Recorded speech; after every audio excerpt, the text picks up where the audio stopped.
Numéro 5. L'écrasement par les éléphants. Commençons par ce qui semble être l'une des exécutions par les animaux les plus horribles de toutes, mais qui est à peine à la 5e place de cette vidéo. Il s'agit de l'écrasement par des éléphants. Vous vous dites probablement qu'il s'agit d'une exécution que l'humanité a cessé de pratiquer depuis longtemps. Mais en réalité, elle n'a pris fin qu'au XIXe siècle, lorsque les grandes puissances européennes de l'époque ont occupé la plupart des régions d'Afrique et d'Asie.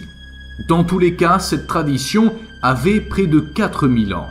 Elle était pratiquée en Asie et dans certaines régions d'Afrique. Le condamné était jeté dans une arène avec un ou plusieurs éléphants qui étaient entraînés à le torturer peu à peu en utilisant leurs pattes pour l'écraser lentement. Il existe des registres qui font part d'exécutions durant jusqu'à 5 jours.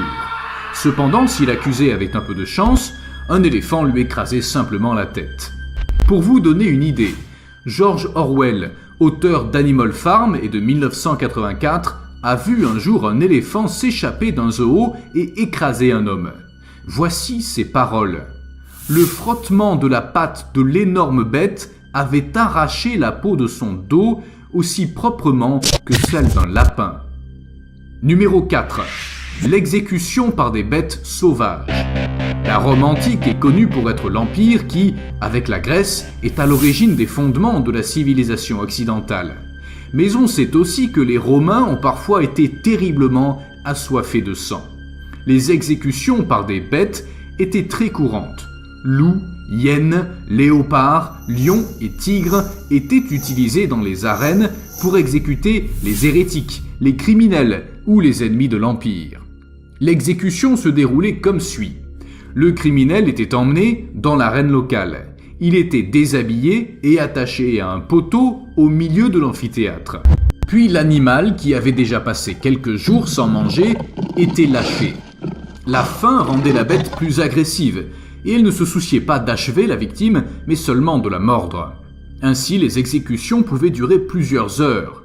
Dans le meilleur des cas, l'animal s'attaquait à un point vital et le supplicié périssait rapidement.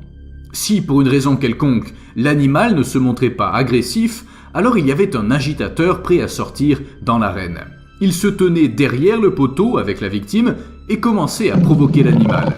La bête finissait alors par attaquer l'homme qui se trouvait au milieu. Parfois, il y avait également des combats entre animaux sauvages et gladiateurs, mais nous ne pouvons pas dire qu'il s'agissait d'une exécution en tant que telle, puisque les gladiateurs étaient armés et généralement entraînés. Cette tradition s'est progressivement éteinte avec la christianisation de l'Empire romain et son déclin ultérieur. Numéro 3. La fosse aux serpents.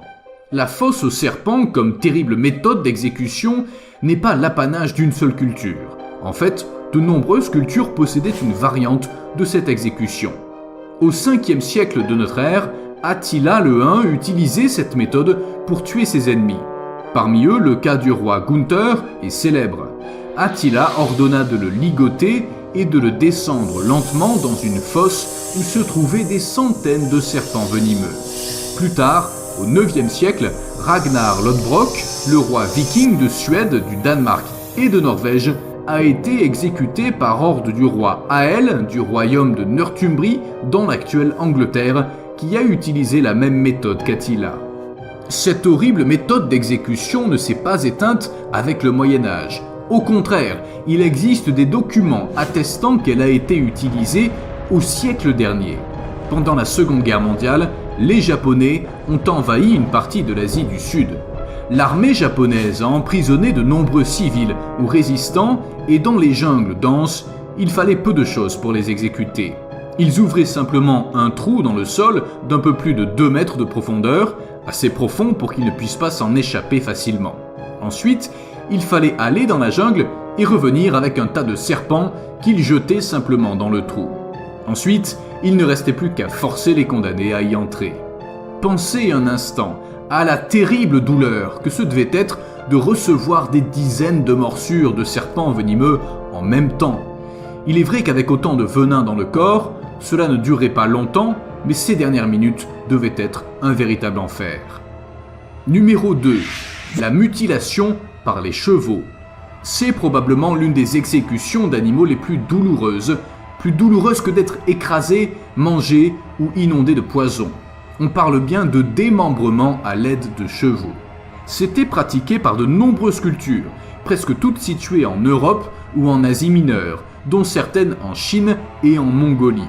La méthode était très simple.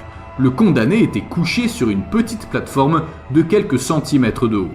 Une fois installé, à l'aide de cordes, chacune de ses extrémités était attachée à un cheval différent. Le reste, vous pouvez l'imaginer. Cependant, contrairement à ce que vous pouvez croire, les chevaux n'entraient pas soudain dans un état de frénésie, du moins pas si la victime devait souffrir.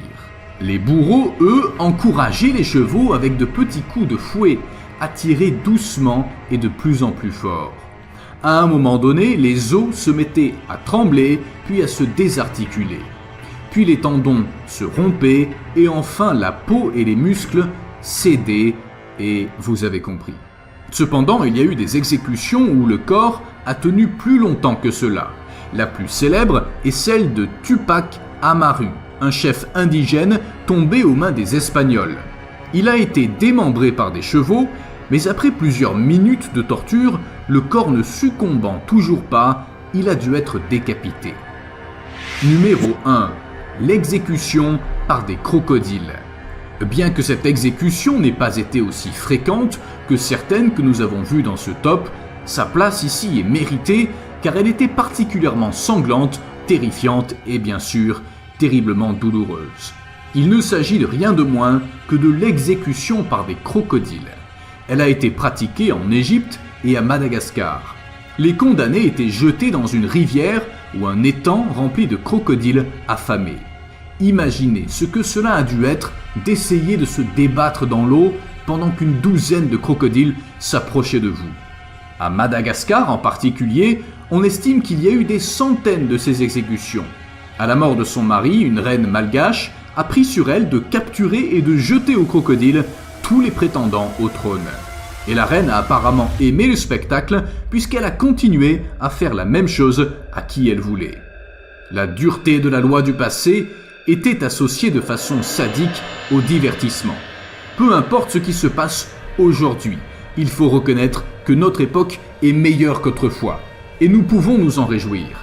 Bien sûr, il y a toujours des exécutions cruelles, mais ces meurtres sophistiqués ne peuvent être comparés aux violents massacres de l'Antiquité.